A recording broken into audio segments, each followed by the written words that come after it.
আসসালামু আলাইকুম। আমি মোহাম্মদ আমিনুল ইসলাম। এখন আপনাদের সাথে ভিডিওতে যে বিষয় নিয়ে আলোচনা করব সেই বিষয়টি হলো গরুর হিট স্ট্রোক। গরুর হিট স্ট্রোক হলে আপনারা কিভাবে বুঝতে পারবেন এবং কি কি লক্ষণ দেখা দিলে আপনি বুঝবেন যে আপনার গরুটির হিট স্ট্রোক হয়েছে এবং হিট স্ট্রোক শুরু হয়ে গেলে আপনারা কি কি করবেন এই বিষয় নিয়েই এই ভিডিওতে বিস্তারিত আলোচনা করা হবে। আমার ভিডিওটি যদি আপনাদের একটু ভালো লেগে থাকে তাহলে প্লিজ লাইক, শেয়ার, কমেন্ট এবং সাবস্ক্রাইব করবেন। আপনাদের কোনো বিষয়ে যদি প্রশ্ন থাকে তাহলে কমেন্ট করবেন, আমি পরবর্তী ভিডিওতে সে বিষয়ে উত্তর দিয়ে দেব। গরুর হিট স্ট্রোক করলে বা হিট স্ট্রোক যদি করার মতন পরিস্থিতি হয়ে থাকে তাহলে আপনারা যে লক্ষণগুলো দেখতে পাবেন সেই লক্ষণগুলো আগে জানতে হবে এবং বুঝতে হবে। কেননা হিট স্ট্রোকের লক্ষণ এবং অন্য কোনো রোগের লক্ষণের সাথে মিলে না যায়।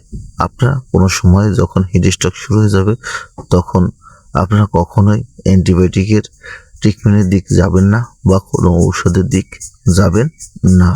কেননা হিট স্ট্রোকের কিছু সামান্য নিয়ম রয়েছে, এই নিয়মগুলো যদি সঠিকভাবে পালন করতে পারেন তাহলে হিট স্ট্রোক ঠেকানো সম্ভব এবং আপনার গরুটিকে বাঁচাতে পারবেন। আর আপনি যদি কোনো প্রকার ঔষধের দিক চলে যান তাহলে আপনার খামারের গরুটিকে বাঁচাতে পারবেন না।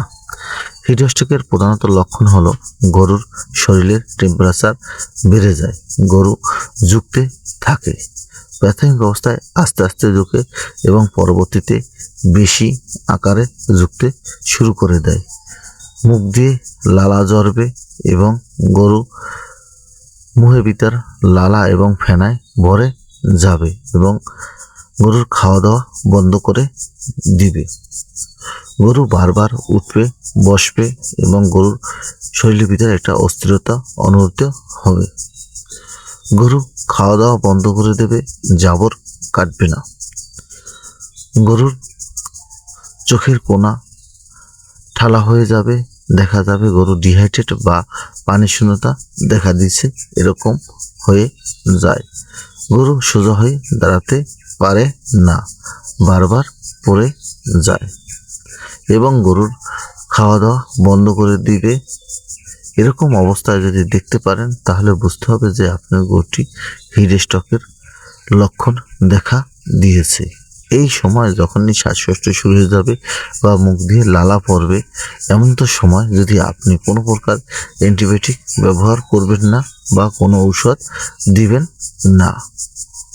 হিট স্ট্রোক ঠেকানোর জন্য আপনার যে কাজগুলো করতে হবে সে কাজটি হলো আপনার গরুটিকে দ্রুত ঠান্ডা স্থানে নিয়ে যেতে হবে এবং গরুটিকে নিয়মিত পানি দিয়ে ভিজিয়ে দিতে হবে অথবা পুরনো গামছা বা সালার চট দিয়ে ভিজিয়ে গরুটিকে ডেকে দিতে হবে।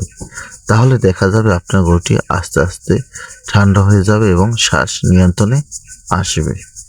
আর আপনি এই সময় কোনো অবস্থাতেই কোনো ঔষধ ব্যবহার করবেন না। যদি আপনার খামারে হিট স্ট্রোক নিয়ন্ত্রণ করতে চান তাহলে আপনার যে কাজটি হবে যে টেম্পারেচার যখনই বেড়ে যাবে সবসময় মনে রাখবেন যে ফ্রিজিয়ান গরুর খামারের সবচেয়ে বড় সমস্যা হলো টেম্পারেচার বৃদ্ধি। আপনি যদি টেম্পারেচার কন্ট্রোল না করতে পারেন তাহলে ফ্রিজিয়ানের খামার করে আপনি কখনোই লাভবান হতে পারবেন না এবং প্রোডাকশন সঠিকভাবে পাবেন না। ফ্রিজিয়ানের গরু যদি টেম্পারেচার 23 থেকে 24-এর বেশি হয়ে যায় তখনই ফ্রিজিয়ান গরু উৎপাদন কমে যায়।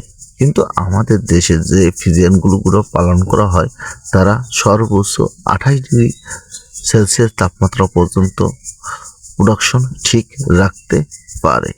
কিন্তু আপনার যখনই 28-এর পর 35-32 হয়ে যায় তখনই আমাদের গরুগুলোর প্রোডাকশন কমে যায়, এতে দুধ উৎপাদন কমে যায় এবং গরুর যখনই টেম্পারেচার সামান্য বেড়ে যায় 30-32 হয়ে যায় তখনই একদিনের টেম্পারেচারে 2 থেকে 3 দিনের উৎপাদন কমে যায়। এরকম যদি 5 দিন 6 দিন তেমন থাকে তখন আপনার গরুকে যতই খাওয়াবেন যতই যত্ন নেবেন তখন আপনার গরুর দুধ উৎপাদন এবং গরুর গ্রোথ কমে যাবে। এর জন্য আপনার গরুকে সকাল এবং বিকাল দুবেলা কমপক্ষে গোসল করাতে হবে, অথবা আপনার গরুর টেম্পারেচার বেড়ে গেলেই সাথে সাথে গরুকে ভিজিয়ে দিতে হবে। যখন টেম্পারেচার বেশি হবে তখন মাথায় পানি দিবেন এবং সারা শরীর ভিজিয়ে দিবেন। এছাড়া যখন টেম্পারেচার কম থাকবে বা গোয়ালঘরের টেম্পারেচার সঠিক থাকবে তখন আপনি শুধু গোসল করে দিলেই হবে। যদি আপনি 100% ফিজিয়ানের খামার করে থাকেন তাহলে আপনার এই কাজগুলা করতে হবে। আর আপনি যদি 65, 70, 87.5 পর্যন্ত গরুর খামার করে থাকেন তাহলে আপনার হিট স্ট্রোকের সম্ভাবনা কম থাকে এবং এরকম অতিরিক্ত যত্ন খুব কম নিতে হয়। আপনার গোয়ালঘরে সবসময় গোসল করিয়ে দেবেন গরুকে এবং সবসময় ফ্যান লাগিয়ে দিবেন। ফ্যান লাগিয়ে দিলে কি হবে, দেখা যাবে যে আপনার গরুর টেম্পারেচার কম থাকে এবং গোয়ালঘর ঠান্ডা থাকে। আলো বাতাস চলাচল করার ব্যবস্থা রাখবেন, কখনোই ডেকে দিবেন না এবং যাতে আলো বাতাস চলাচল করতে পারে এরকম রাখবেন। তাহলে দেখা যাবে আপনার গরুগুলো সুস্থ থাকবে এবং আপনার গরুগুলোর গ্রোথ সঠিক থাকবে। আমার এই ভিডিওটি যদি আপনাদের একটু ভালো লেগে থাকে তাহলে প্লিজ লাইক, শেয়ার, কমেন্ট এবং সাবস্ক্রাইব।